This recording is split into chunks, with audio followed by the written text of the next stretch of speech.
Ayan, good day idol. Nandito tayo ngayon sa Tayug Pangasinan. Ayan, namasyal tayo. So, ayan. Kita nyo puro para itong ating likuran. Ganda. Ganda ng view. Ngayon may napansin ako dito banda guys. Puntahan natin. So, yun. Diyan banda. So, may nakita akong mga punong kahoy. Baka, yan, check up lang guys. Subok lang tayo kung maganda sa samahan nyo ako puntahan natin. So, doon banda. Ayan. Kasamahan niyo ako guys. So, ayan guys. Wala tayong masyadong nakitang mga magagandang materialis dito banda. Meron tayong nakita dito na is yung tinatawag nilang is guys, yung medyo ma-rough yung dahon na may bunga. Parang magandang kunin guys. Meron ako nakita dito guys na magandang klaseng puno ng is.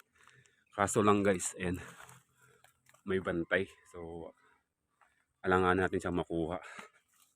Papakita ko sa inyo guys yung bantay. Ayan.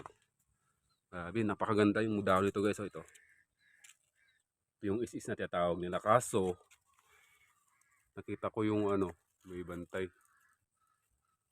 Ayan, kung mapansin nyo guys.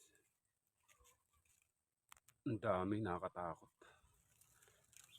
Kaya baka habulin tayo dito pag kinuha natin yung puno nito. Kaya hayaan na lang natin. Magtingin tayo sa iba. Kaso nakakatakot. Baka pag ginalaw natin yung puno, habulin tayo. So, hayaan na lang natin to guys. Grabe. Yan o.